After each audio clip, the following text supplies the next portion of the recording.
30 interesting cases of lost media. I'll be the judge of that, dude. I'll be the judge of that. Before we get into it, like I said, dude, I guarantee you at least 4 things on this list right now are just in some guy's attic. It's just in some guy's attic in a box. It's covered in dust, dude, and he's got it. Ricky's Room. Oh, we're just getting right into it, Ricky's dude. Room was a children's television show which had run from 1999 to 2000. It had also aired on PBS Kids back in the early 2000s. The show follows the story of Ricky. Who's this fake-ass wannabe fucking Barney, dude? This blue Crip Barney, dude. Who is this up? Nah, dude, Barney would beat the fuck out of this guy. Yes, Kids back in the early 2000s. The show follows the story of Ricky, with each episode 4 of Ricky's friends visiting Ricky's room, where they go on different adventures and explore many educational concepts. As of today, out of the 39 episodes known to have aired, only 6 full episodes have resurfaced. The rest remain completely lost. Earl Sweatshirt and the Alchemist Lost YouTube album. Earl Earl Sweatshirt? Sweatshirt is a famous American rapper who is well known for his inclusion Wouldn't within... he have it? Does he just not have it? Either one of them? There's 2 of them, dude. Do they just not? Is it just not on like a flash drive somewhere? in the hip-hop group Odd Future. The Alchemist is a well-known producer who has done lots of notorious work with rappers like Mac Miller, Nas, and more. In 2019, The Alchemist had been asked by a fan if him and Earl would ever do a project together. His response was surprising. He had mentioned how he already created an album with Earl Sweatshirt that was available on YouTube, although it was hidden under a fake name. At first, many fans were skeptical over his response. It was unsure if this was some sort of joke. However, the search for this hidden album would become more serious when in 2021, The Alchemist would once again create a tweet regarding this album. As of today, no information on this hidden album has been discovered. Nobody found it Many fans have theorized that this album may not even... I can see it now. Woo! I can see it now, dude. The album is on YouTube, right? Nobody's found it yet. But there's a song. It's got like 9 views on it. It's got like 9 views on it. It has a single comment from a guy who has no idea. There's a guy, he just randomly stumbled upon an Earl Sweatshirt Alchemist like mystery secret hidden song, dude. He's got no idea who it is. And he listens to it, he comments, he's like, "This hard, bro." And that's it.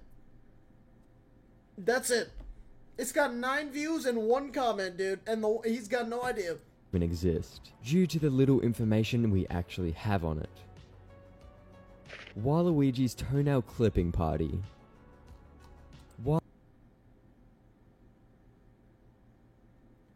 Waluigi's foot fault, dude. The freaks are gonna have a field day with this one. You throwing Waluigi with a foot fetish at him? They are gonna have a field day. Oh no. First of all, why are his toes so damn crusty? Dude, there's a lot of things wrong with this. There are a lot of things wrong with this. There are so many things wrong with this. Waluigi's Toenail Clipping Party, also known as Waluigi's Foot Fault.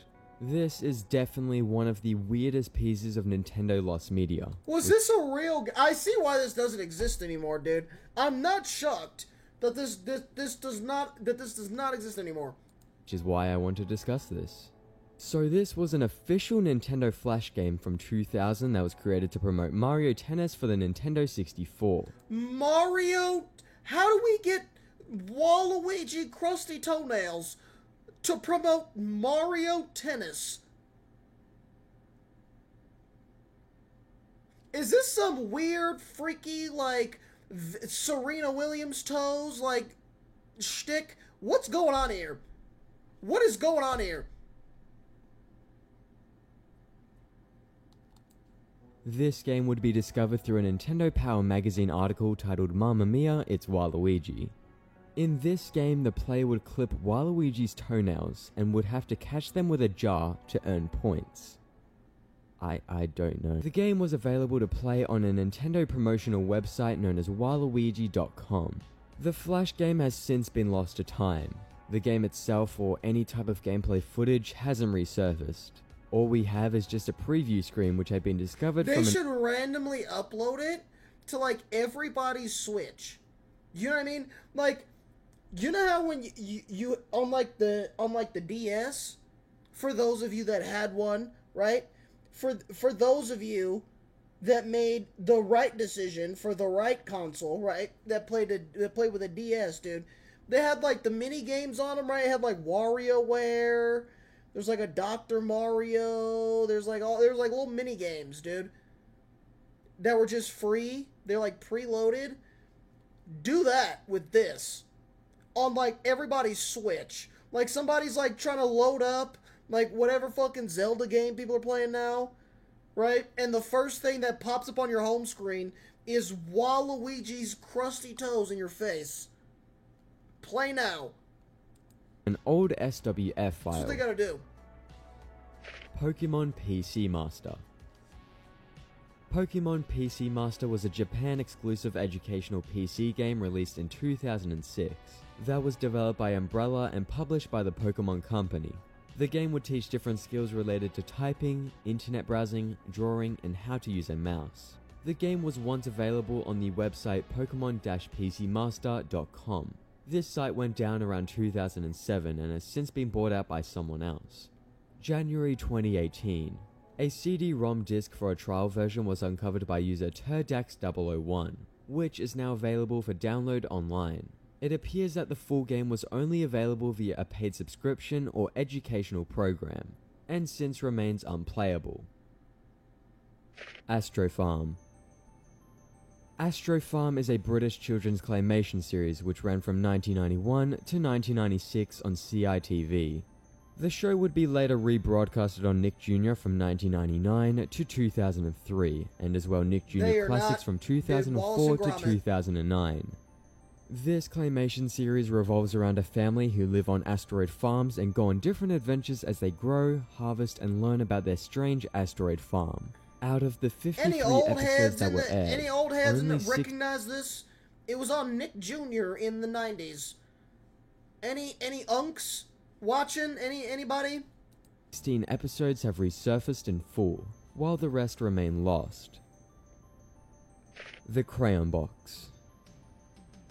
In 1997, The Crayon Box, which is a poem about diversity created by Shane DeRolf, had been adapted into a best-selling children's book, an animated short, and puppet show.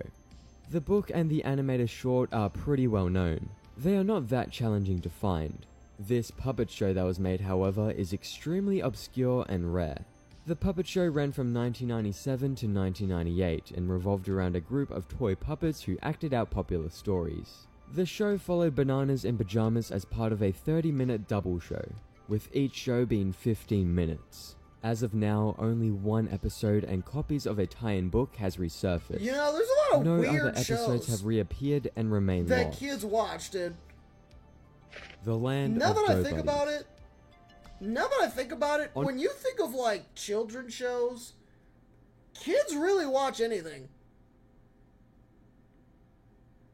Kids really watch literally anything, if you think about it, right? Like, think about how different The Wiggles is to, like, Barney, right? It's like the same concept, but with a big, giant purple dinosaur. Or, how about a small blue dog that solves mysteries? How about that, dude? Or what about a yellow sponge under the fucking sea, dude? A slave to capitalism and corporate America. Like, they really be watching anything. On April 26, 2021, a Reddit user would create a post to the Lost Media subreddit, stating they were in search for a supposedly cursed lost children's game known as The Land of Dough Buddies.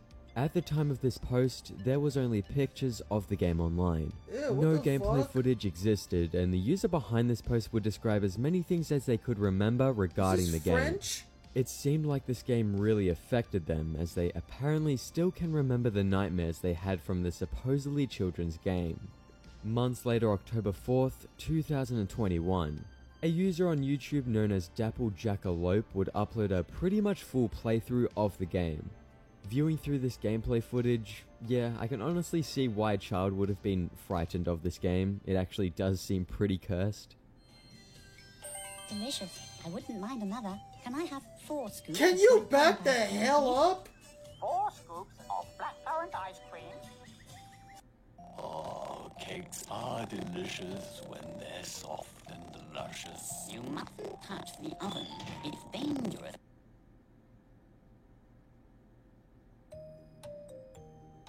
What a lovely plump cake.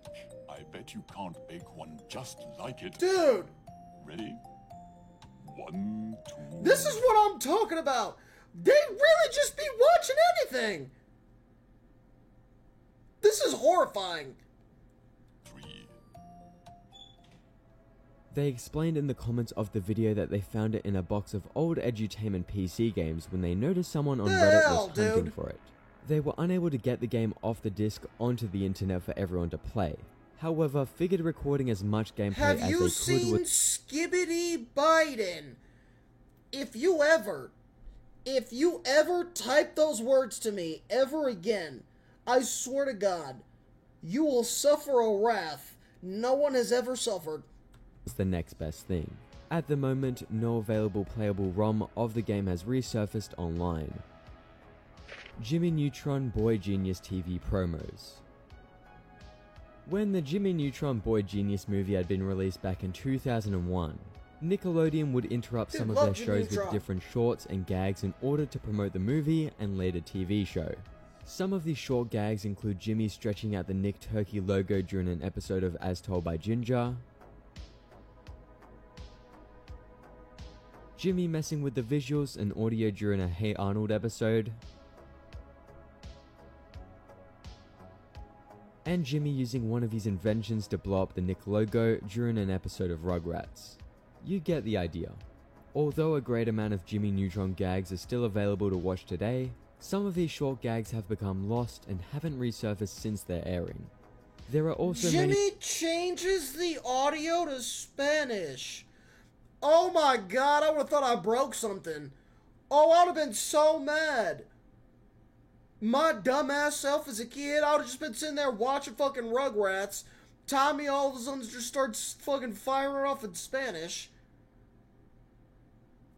Dude, I thought I fucked something up. Different promos with their existence being unconfirmed. It's unknown if these actually exist. The Dinky Dees. Excuse me? The Dinky Dees was an Australian animated TV series that premiered in 1991. The Dinky Dees. The show that sounds like a slur that you call Australians. Like, shut up, you funky, you fucking Dinky Dee. 12 years later, aired dubbed in Italy 1995, in Korea 1997, and in Poland 1998.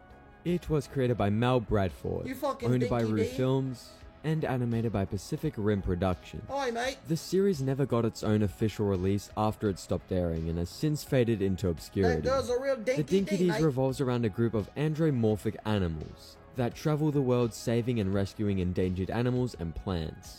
The series focuses on educating its audience on the importance of environmental preservation. Now, what has actually been found so far So this is just Australian Captain Planet. This series. Out of all the 26 episodes that have aired, only 3 episodes have resurfaced.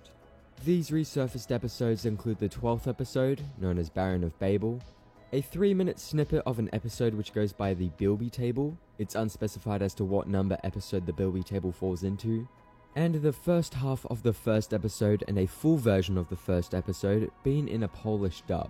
Although we don't seem to have a lot of found media from the actual series itself, the character designer and background artist Andrew Trimmer has a pretty huge amount of his work for this series accessible on his own online portfolio.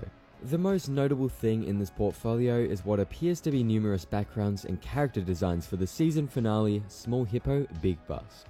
In 1991, Nice. Rue Films would go on to file Fucking copyrights for DVDs. several different episodes and character artworks in the United States Copyright Office. The copyrights would go on to reveal some of the characters' names and some names for missing episodes. What? Equalus Emu. Equalus Emu. Pallades Panda. Sasakawa. Lenny Llama. The only normal fucking name, dude. YouTube Poops had also been created a while back which would use clips from missing episodes. Fucking However, Lenny. the creator no longer has these missing episodes available in their possession. Copland's Herobrine stream. I'm sure most of you are aware of Herobrine, a mythical figure who is theorized to be in the Minecraft game. Copland's Herobrine stream refers to a sighting of the Herobrine character by Brocraft streamer Copland in 2010. The live stream was one of the first videos on the internet which showcased Herobrine. Herobrine had only appeared in images prior to the stream. Is it this fucking guy? That's just Steve's evil twin. George. Copeland at the time was a popular Minecraft streamer, and after discovering the Okay. Before I give this guy any type of hype, dude, I know the history of a lot of these Minecraft YouTubers, dude. Is he one of them? Is he one of those Minecraft you know what I'm talking about? You know who I'm talking about. Is he one of those? Copeland at the time was a popular Minecraft streamer, and after discovering the original story of Herobrine, decided to orchestrate a hoax involving Herobrine by taking a screenshot and photoshopping Herobrine into it.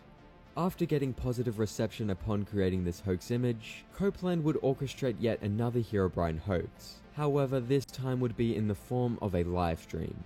On August 30th, 2010, Copeland commenced a live stream of him playing a Minecraft world, in which beforehand they spent a little while in Photoshop putting an image of Herobrine on a painting, and then putting that painting up in a small room in one of the in-progress houses. The live stream went on as usual and would avoid this house with the Herobrine painting inside for around 2 hours to make the hoax seem more legit.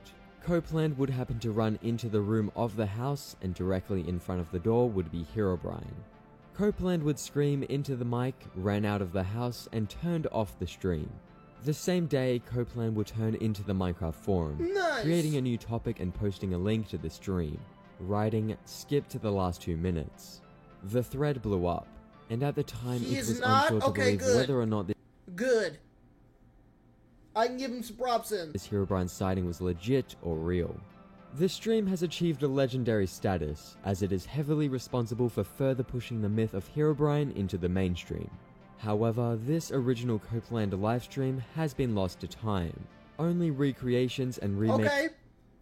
This video is about a year old. Do we have any updates? Is Herobrine a real thing, dude? I'm not a Minecrafter, okay? Do we have any Minecrafters in the chat? Any Minecrafters, dude? Is it a thing? Has it been spotted? Is that a thing? Is it still lost? exist, not the original.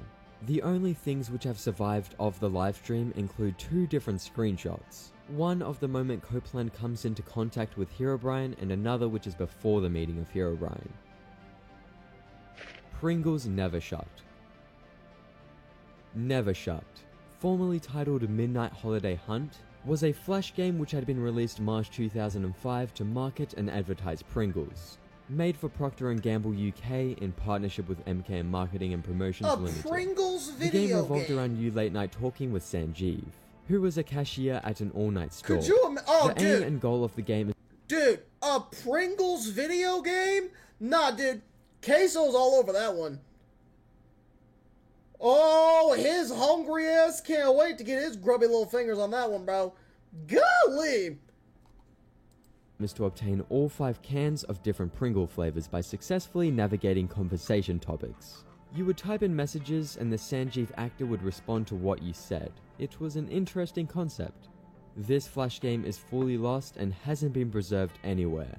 A splash screen for the website had been archived at archive.org, but not any of the videos which were in the game. The videos are crucial for playing. How do you win? We also have a short promo How for do you Never win? Shot Do you available rob on the the YouTube store? website, which showcases just a few seconds of gameplay footage. Wanted Suspects. February 1970. The Tokyo Metropolitan Police Department designated Wanted Suspects Investigation Month, and as a part of this endeavor, the public had been requested to cooperate through a television commercial. The commercials aired during station break slots on 5 television networks, but it's unknown when or how long they were airing. The internet had become aware of the commercial's existence when a user mentioned it within a spooky commercial thread on April 27, 2002. The commercial would later be talked about often in other threads which discuss spooky commercials, although many descriptions and details being different from one another. From all the small details that have been gathered from eyewitnesses, a mock-up recreation video has been uploaded onto YouTube. 警察庁からのお願いです。 Interesting. 内常夫、24歳、爆発物取締罰則違反の容疑者、身長176センチ。 I don't know what I'm looking at. I'm gonna be honest with you. やや猫背。 No idea. この顔見たら110番。 No idea. 警察庁からのお願いです。永田 I 博 kinda zoned out there. 26歳、京浜安保教頭、強盗傷害の容疑者、身長150センチ、丸顔、浅黒くてギョロ目。この顔見たら110番。 Is that a wanted suspect? 警察庁からのお願いです。坂口博 Are these wanted 25歳 criminals? 京浜安保 What is 教 happening? 頭強盗傷害の容疑者身長176センチ眉毛が濃いこの顔見たら110番 Omishiro Hambun, I probably butchered that, sorry, also known as Half Serious, is a magazine which was published from January 1972 to August 1980. This magazine would run a feature article entitled Contemporary Genre Materials in 1975 and 1979, where only the commercial portion of one day's TV broadcast was transcripted. In the midst of the transcripts of the commercial portion of the February 5th, 1975 Mainichi broadcast was a commercial for a wanted I have no idea what's going on. suspect. VHS tapes and other media back in the 1970s were pretty rare.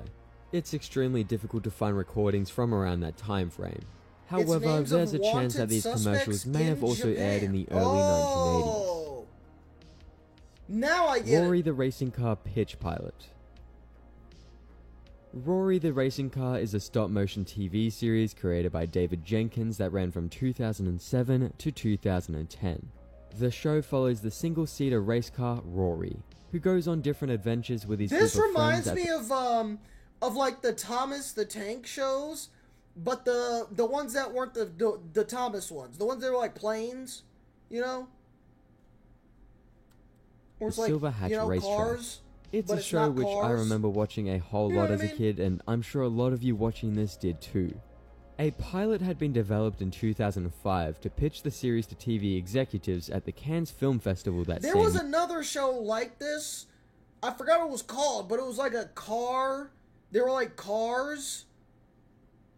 And it was like this animation. I forgot what it was called, Yeah. dude. From what we can see in some available promotional pictures from this pilot, the characters had some pretty different designs. The most obvious difference we can see is Rory's color. Rather than appearing in his famous red color, Rory is green instead. The character Maxie is as well red instead of yellow. There really isn't any other additional information on the pilot or the pilot's plot. All we have are resurfaced promotional screenshots. It's unsure if this pilot will ever see the light of day. McDonald's Archie dancing advertisement. Who? This is Archie, who was a former mascot for McDonald's and appeared throughout the 1960s, Not my predating mascot. Ronald McDonald. Around the early 1960s, predating I'm telling you right now, if this McDonald's commercial ever aired during my time,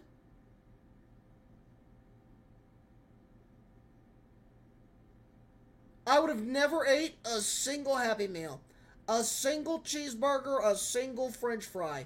This right here is exactly how you get me to not ever go to a McDonald's ever. If I so much as thought that I would waltz into a McDonald's and this fucking guy would be there, you've lost your fucking mind. You've lost your fucking mind. Ronald McDonald. Around the early 1960s, Archie had appeared in a McDonald's commercial where he would be, quote, dancing around a McDonald's countertop.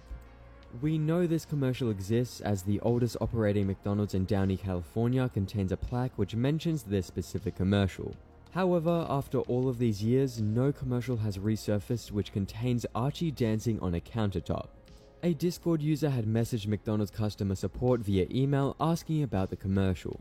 A McDonald's representative had responded, and their response leaned towards the idea that it is unlikely McDonald's still have the commercial in their possession. Hot Dog TV. This was a series of 1-minute interstitials which would feature hot dog puppets from one Cartoon Network of the Henson Company's own stage shows, Stuffed and Unstrung. The small series was directed by Patrick Bristow and Brian Henson, and written by Nate Knetchel. What the hell is this? Knetchel, I believe. Production of Hot Dog TV started in 2009, and would eventually air on Cartoon Network during the summer of 2010. The show hasn't aired or been released since. The show... Dude!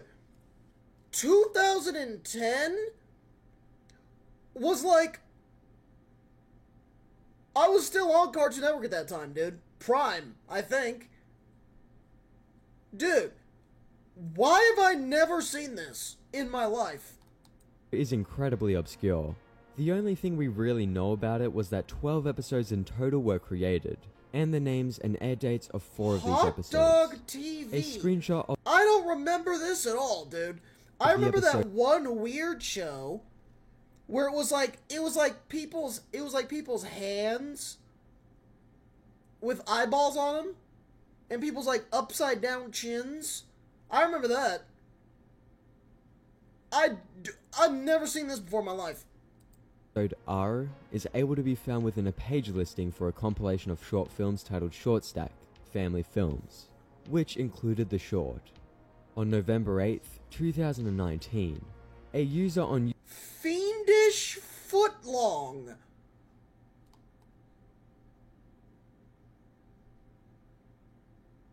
Oh my god, dude. The Glizzy Goblin devours the Fiendish Footlong. YouTube, who goes by Fry's Video Archives, uploaded a VHS rip of the episode Fiendish Footlong, and would years later, April 22nd, 2022, upload a higher quality rip of the same episode. However, the beginning of the episode appears to be cut off, making this episode only partially found. A clip from an unknown short can be discovered through a puppetry reel, uploaded by puppeteer Donna Kimball to YouTube on December 15th, 2018, at the exact 2-minute mark, consisting of some hot dogs at the beach getting their relaxation interrupted by a shark fin. Friday Night Slime Time. The hell was that? Friday Night Slime Time was a Nickelodeon game show which aired on Friday nights from September 23rd, 2005 to March 24th, 2006, in between regular programs. The game show had been hosted by Lil JJ and Chloe Delandis. Lil JJ! Dude, I haven't seen that fucking guy in a long time. The game show had... Dude, Just Jordan? Just fucking Jordan? Dude, that was my shit. That was my fucking shit. Had been hosted by Lil JJ and Chloe Delandis. In its first season, the show would take place from the outdoor courtyard of the Nickelodeon Animation Studios in Burbank, California, and in its second season at the Nickelodeon Hotel in Orlando, Florida. The show consists of contestants being pulled from the audience who played different messy games like SpongeBob Shootout and Filler Up. The contestants I vaguely remember this. I remember this being a thing, but I never watched this shit. I never rocked with this, like, Nickelodeon vibe. You know what I mean? I never watched this. I remember this being a thing, but I never, you know what I mean? I didn't watch it. Toon's knowledge was also put up to the test. When the game finishes, contestants would receive a chance to compete in the Friday Night Face-Off. The winner would leave the show with a prize and an unbelievable sliming. On April 7th, 2006, the show would end up being replaced by Nick Friday Night. As of now, out of the 25 episodes that had aired on Nickelodeon, only 2 episodes have been partially found. You know what was the worst one? You know what was the worst thing ever? Nick News. You guys remember Nick News? With what's her name? Linda? You guys remember Nick News with Linda? Dude, I used to switch that shit off so quick. News. Plants vs. Aliens. Plants vs. Like Aliens, a Facebook flash game which is an obvious ripoff and clone of the famous tower defense game Plants vs. Zombies. The game was created by a developer which goes by Snail Color, and it was a pretty popular game. The game's premise revolved around guardian angels creating plans to save the world from an alien invasion. It made use of different features and mechanics that the original PvZ game did not have. The game was unfortunately shut down around 2010 to 2011 after PopCap issued a DMCA on Snail Color. The game hasn't seen the light of day since its shutdown, and it's unknown if we will ever be able to play this game again. Sounds like Music Pets. We won't. Music Pets was a Facebook game that had been developed by Conduit Labs in 2010. In this game, the player would have their very own pet. Facebook games. Facebook has come a long way, dude. I used to rock it on Farmville. Oh my god, dude. Oh my god, dude. I was putting Pepperidge Farms out of business with my fucking shit. Are you kidding me? Are you kidding me, dude? Fucking Farmville? And could decorate their pet's room and feed it. Players could as well make their pet happy by playing different licensed songs. This game had a lot of songs, and included music licensed from Universal Music Group, as well as 150,000 tracks from independent labels. It was a pretty popular game, and at its peak would contain 1.2 million monthly users. In August 2010, Conduit Labs was acquired by Zynga. The game would later be shut down that year, September 17th. Since the game shut down, it has since remained unplayable and lost. Well, yeah. Seiko Wallet commercial. Seiko Wallet is a Filipino wallet brand, well known for its slogan, Ang wallet na maswerte. Many eyewitnesses recall. Very famous, yeah. I recognize that immediately, yeah. Known for its slogan, Ang wallet na maswerte. Ang wallet na maswerte. Dude, that's another one of those. Wallet brand. Well, a very handsome guy whispers that to you. Wallet na maswerte. Just imagine. A very handsome, suave guy with flowy hair and hazel eyes, dude, gazes at you, and he just softly whispers this into your ear. Well known for its slogan, Ang wallet na maswerte.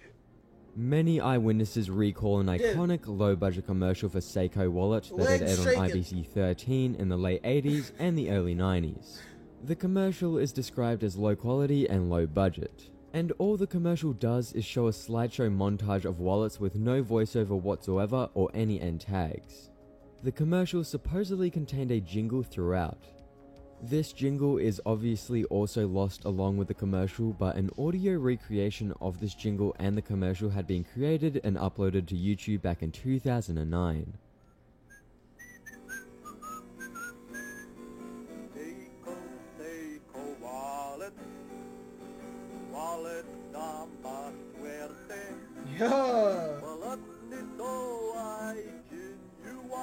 Yeah. That's not a wallet. That's an expense.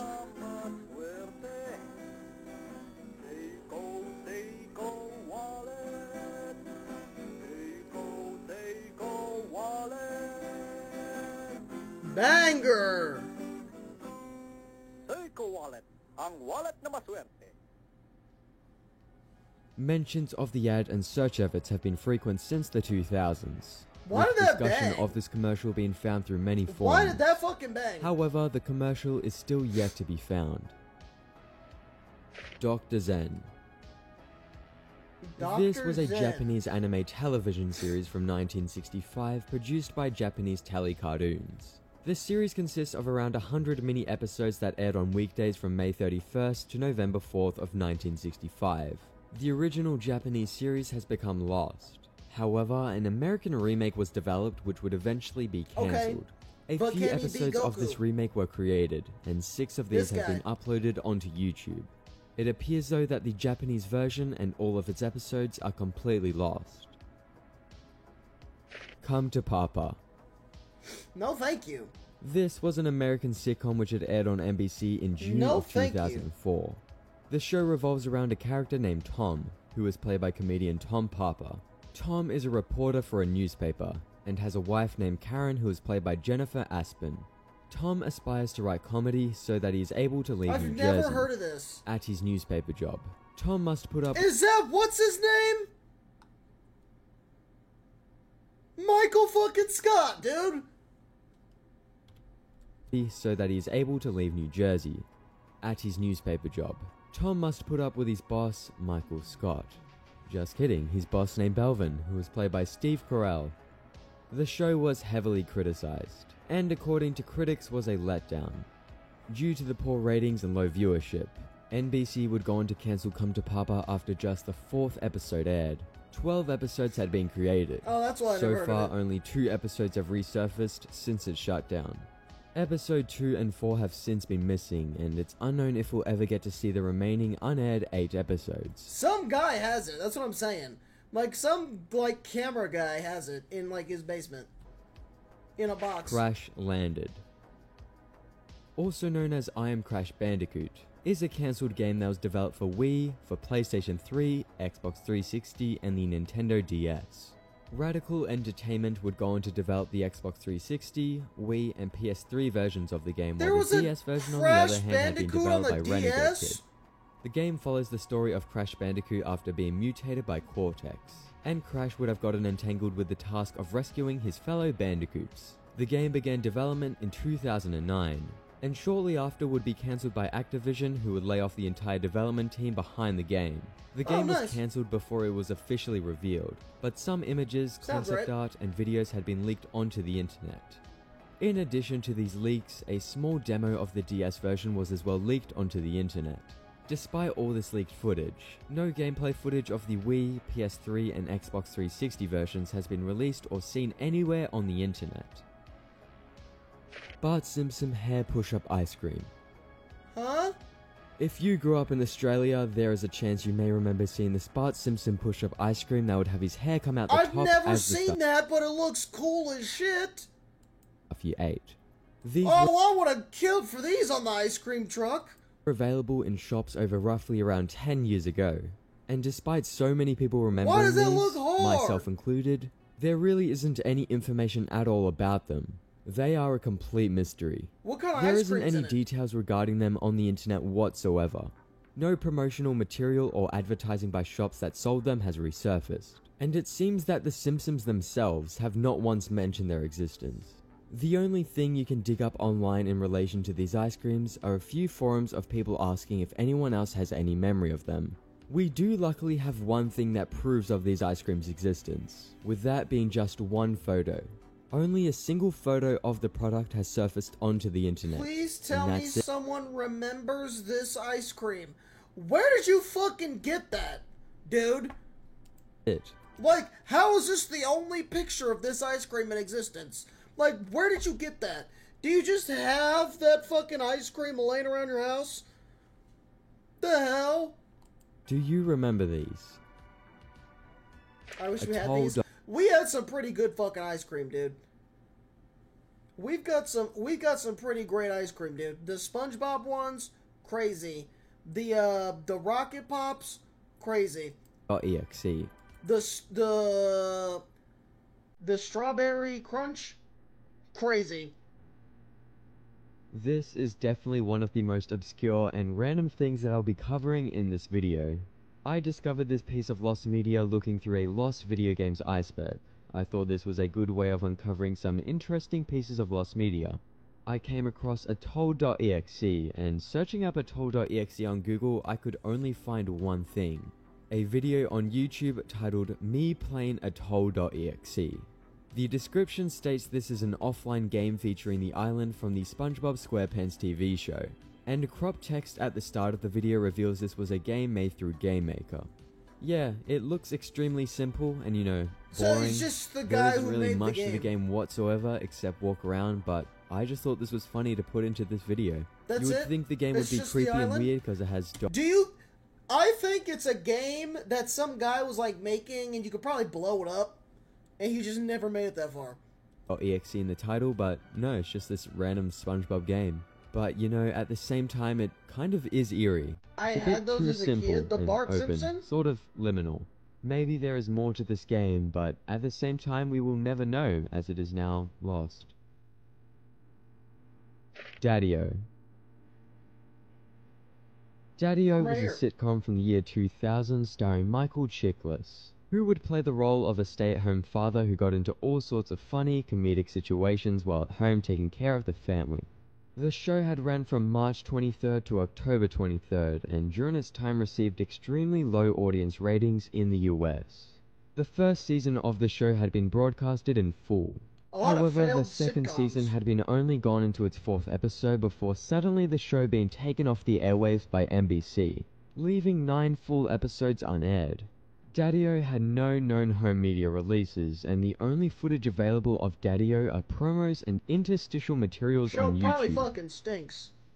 It probably sucks. SMB33.cf. This was an online flash game built with the Hello Mario Engine plugin. The game was created by Animator XP for the Create Your Own Screamer contest, which was held on January 1st, 2016. The game pretends and appears to be a free flash port of the original Super Mario Bros. 3 game. The controls consist of the WASD keys, and the game only contains a single level. The level looks similar to the original Super Mario Bros. 3 version, however contains enemies, sections, and power-ups that are very advanced for the first level. Once Mario reaches a certain point in the level where there are wooden pillars sticking up from a pitfall, with Red Koopas standing on top of them, the Mario character will die and a flashing picture of Regan McNeil from The Exorcist appears with a loud scream. Nice! The game would eventually be taken down along with the entire Animator XP. Dude, that's the same shit that they did with the fucking maze. What was that? The Scary Maze game. And you do that, and then it'd fucking pop that thing up and it'd scream at you, dude. And so somebody just did the same thing with fucking Mario, dude. You're just happily playing casual Mario, Super Mario Bros, and then your whole fucking day is ruined. .com website. Fuck that. The game and Screamer remain lost and unplayable. Zack Tales. This was a live-action puppetry series from 1990 that was targeted towards preschoolers. It aired in syndication on CBN. The show was produced and distributed by Deke Entertainment and Children's Television Workshop. The show— Do they still make kids content like this now? Like, this was a really big thing, right? Big, funny costumes, right? Barney, Teletubbies, Sesame Street. This is like the second or third one we've seen on just this video, you know what I mean? So, like, that was a thing. For, like, kids' cartoon, right? Yo Gabba Gabba at one point, right? Do they still do that? Right? Like, is there new, like, shows where they, like, have some guy in, like, a big costume? Other than, like, I know Sesame Street's still running, but other than that, do they still, like, do this type of deal? Are there, like, new ones? The show follows the character Zack, who was a wacky mayor of Funtown. Him and his sidekick Kilroy go on different adventures, there's that Huggy Wuggy and throughout guy helps from children, the giving game. them advice on daily problems. The series lasted 13 half-hour episodes, and all of these episodes are completely lost. There isn't any footage whatsoever of the show in English online, and there is very little information about it. Some things that have resurfaced online in relation to the show include an image of the main character Zack, which had been discovered on the DHX Media website. He A looks dumb as hell. 6-minute clip of the show and one promo, His both eyes in are an two different Arabic, sizes. has two They're resurfaced. lopsided. And that's it. A very mysterious show that to this day remains completely lost. He's cross-eyed. Lostboy.exe. That sounds like a SoundCloud album. Lostboy.exe, like an underground, like sad boy rapper. Lostboy.exe. He's like kind of mid, you know? Lostboy.exe was a horror game that contained a rat, also known as a remote access Trojan. The game first appeared on 4chan, popping up on different threads urging people to download and play this horror game. Many people dude. unaware that the game contained a virus. See, this is what I'm saying, dude. First of all, just don't go to 4chan. Second of all, if you happen to find yourself on there, don't click on things that people link you. And especially don't download things onto your fucking computer. On 4chan, popping up on different threads urging people to download and play this horror game. Many people did, unaware that the game contained a virus. The user who published the Lostboy.exe game would later supposedly begin to fill the forum with different webcam photos of people who were playing it, their personal details which consist of passwords and bank accounts, and would wipe their hard drives. Nice! The game has since become lost. There is no longer any way to play this game. Imagine you're playing this fucking game, you're like shirtless, you're at like a weird angle, double chin, and then they post it on the internet. Nipples are out. Anymore. They post on the internet with your credit card. They're like, yeah, this Original fucking version dweeb. of the Backrooms image. Oh, I'm I've sure seen most this. of you are familiar. I've seen this. There's a new one that just came out, right? Like last week. I've seen it on Twitter. There was like a guy. It's like in Ohio or like Wisconsin or some shit. Familiar with the Backrooms by now. The Backrooms is a creepypasta and urban legend about a realm in which someone finds themselves trapped forever. Often described as a labyrinth-like office space with moist carpet, ugly wallpaper, and yellow hue. The original Backrooms concept originated on 4chan. If you're not careful and you no-clip out of reality in the wrong areas, you'll end up in the Backrooms, where it's nothing but the stink of old moist carpet, the madness of mono yellow, the endless background noise of fluorescent lights and maximum hum buzz, and approximately 600 million square miles of randomly segmented empty rooms to be trapped in. God save you if you hear something wandering nearby, because it sure as hell has heard you. The whole Backrooms concept has since branched out and has exploded in popularity. There have been many attempts to find the source of the original image. Where did this image actually... there's a spaghetti monster in there. A fucking...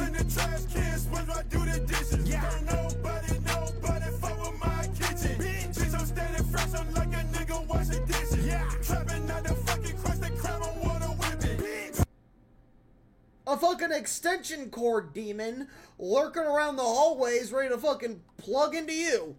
Come from. And what I want to know the most, where was this image originally taken? The original Backrooms creepypasta started back on May 14th, 2019, on 4chan's paranormal board.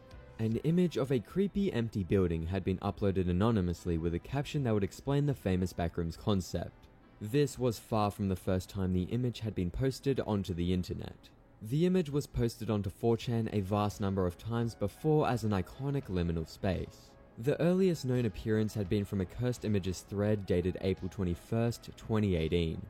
However, after some time, a slightly earlier version was discovered on a 4chan thread from April 8th, 2018. This image contained a .jpeg code that, when converted to the date in its metadata, revealed that the image had been first uploaded to 4chan on July 15th, 2012. However, this old post has been lost to time.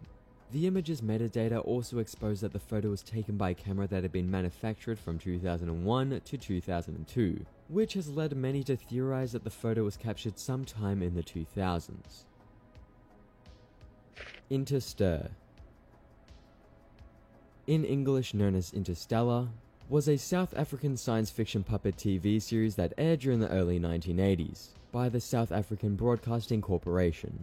The show had only ever existed in the Afrikaans language and has never been dubbed for any other country. This show is obviously extremely similar to Jerry Anderson's Thunderbirds, and what was is this weird robot chicken? Likely created as Thunderbirds never had a dub at the time. The show premiered on July 20th, 1982, and would air its last episode on April 26, 1986. After the show stopped airing, the series would fall into obscurity and would be forgotten about by most people. It should be forgotten forever, Although in 2009, SABC had released 2 DVD volumes of the series, which contained episodes 1 to 13. This was good. 13 episodes were available again. However, the series had consisted of 2 seasons made up of 37 episodes. The remaining 24 episodes are still considered lost and unavailable.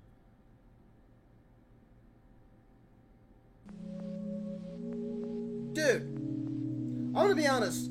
Some lost media needs to stay and remain lost, dude. Because there's a reason why it's lost in the fucking first place, dude. Dear God, dude, some of the clips I've seen of this, they deserve to be lost into time forever, dude. Because no human being needs to be subjective to whatever psycho behavior is going on in these damn shows, dude. Dear God.